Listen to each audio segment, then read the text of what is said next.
দোয়া করি, আপনি দোয়া করবেন ইনশাআল্লাহ। বয়স কত হয়েছে?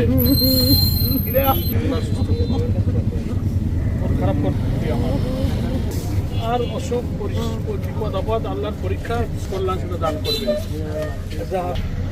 আল্লাহ কিছু খাওয়া দাওয়া করবেন। বাংলাদেশ জামাতে ইসলামের কেন্দ্রীয় সেক্রেটারি জেনারেল অধ্যাপক মিয়া গোলাম পরোয়ার 3 দিনের সফরে তার নিজস্ব এলাকা খুলনাতে এসেছেন, যেখানে তিনি তার নির্বাচনী এলাকা খুলনা ফুলতলা ডুমুরিয়া 5 পথসভা উঠান বৈঠকের মাধ্যমে এক বিশেষ নির্বাচনী সাড়া ফেলেছেন। 70 সালে আপনার দাঁড়িপাল্লা এখানে ভোট দিয়েছে। 70 সালের লোক আছেন এখানে, মুরব্বী কিছু আছেন তো, হালিম ভাই আছে, শেখ আনসার আলী দাঁড়াইছিল দাঁড়িপাল্লা। হ্যাঁ, তাহলে দাঁড়িপাল্লা আঁকাতো, সং সং নেই, টর্চ লাইটের ব্যাটারি আছে না, ব্যাটারি ভাঙলে একটা কয়লা বেরোতো, ইহালে দাঁড়িপাল্লা লাগানো। কয় শেখ আনসার আলীকে দাঁড়িপাল্লায় ভোট দিন।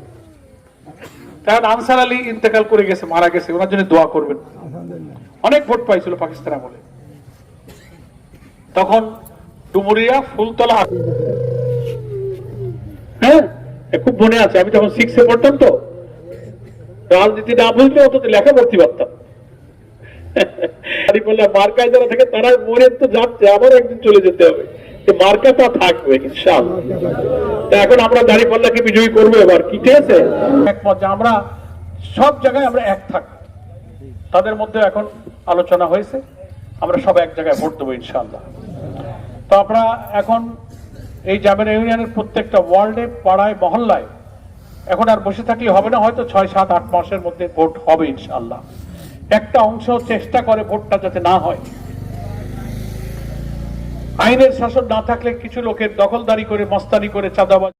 বিগত সময়ে সাবেক এমপি মিয়া গোলাম পরোয়ার ফুলতলা ডুমুরিয়া 5 থেকে জনমানুষের হৃদয়ের স্পন্দন হয়ে ভালোবাসায় সিক্ত হয়েছিল, করেছিল ফুলতলা ডুমুরিয়া 5-এ বিভিন্ন উন্নয়নমূলক কর্মকাণ্ড, যা অত্র এলাকার সাধারণ জনগণ আজও তাকে স্মৃতির পাতায় ধরে রেখেছে।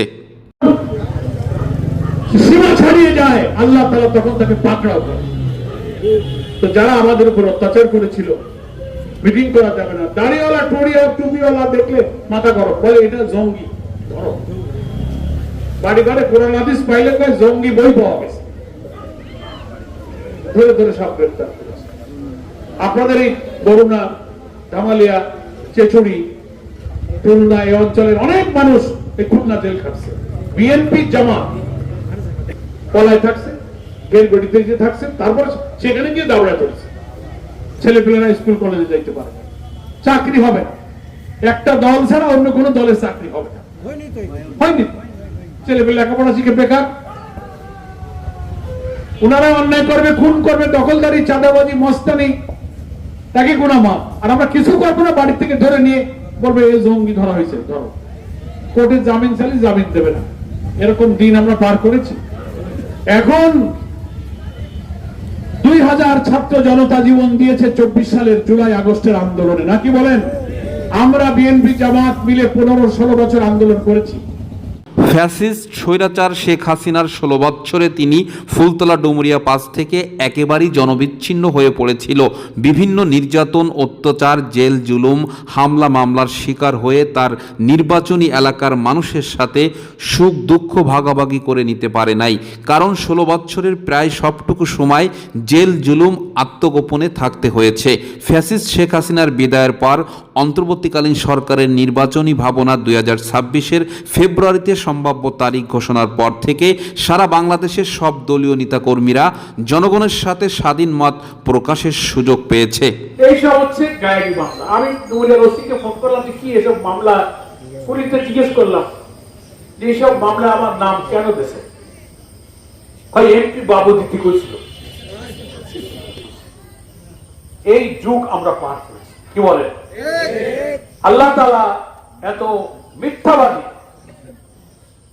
এত অহংকারী, এত দাম্ভিক, এত আত্মহমিকা যে সব শাসকরা অত্যাচার করে মানুষের পরে, আল্লাহ তাআলা একটা নির্দিষ্ট সীমা পার হলে তাকে কিন্তু আর বরদাস্ত করে না।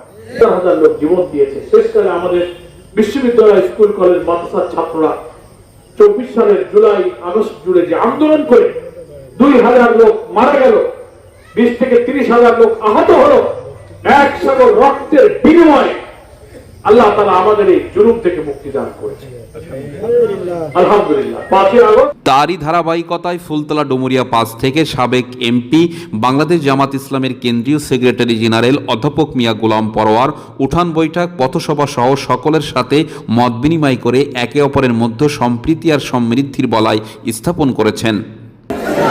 আমি আমার বিএনপি ভাইদের প্রতি কৃতজ্ঞ, তারা গত নির্বাচনে আমার সঙ্গে অনেকে কাজ করে। জানি দলের বাধ্যবাধকতায় তারা হয়তো প্রকাশ্যে আমার সাথে চলতে লজ্জা পায়, কিন্তু ভোট যেখানে দেবেন ওখানে কেউ দেখবে না, ওখানে আপনি আর আল্লাহ থাকবে। কি বলেন, ঠিক কিনা? এদিকে যা করেন করেন, জায়গা মতো কাজ করে দেখি, কোন অসুবিধা আছে? কেউ তো আর জানতেছে না।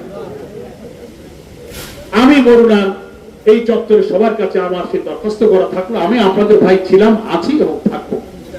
তিনি তার 3 দিনের সফরে ফুলতলার গাড়াখোলা, সাতিয়ানি, জামিরা, ডুমুরিয়ার বরুণা, চেচুড়ি, টুলনা সহ তার নির্বাচনী এলাকাতে সাধারণ মানুষজনের সাথে মত বিনিময় করে চলেছেন এবং ন্যায়ের প্রতীক, ইনসাফের প্রতীক দাঁড়িপাল্লাকে জয়যুক্ত করে বাংলাদেশের মানুষের জন্য ইনসাফ ভিত্তিক শাসন ব্যবস্থা কায়েমের লক্ষ্যে সকলকে দাঁড়িপাল্লা মার্কায় ভোট দিয়ে নতুন বাংলাদেশ গড়ার আহ্বান জানিয়েছেন। একবার দেখবেন ইনশাআল্লাহ, আমরা মিলেমিশে থাকবো। একজন মুসলমান যে রাজনৈতিক, সামাজিক, সাংবিধানিক অধিকার ভোগ করবে, একটি দেশে হিন্দুরাও সেই অধিকার ভোগ করবে। তারা তাদের ধর্ম পালন করবে, আমরা ধর্ম পালন করব। হিন্দু হয়েছে বলে তাদেরকে ছোট করে দেখার কোনো সুযোগ নেই।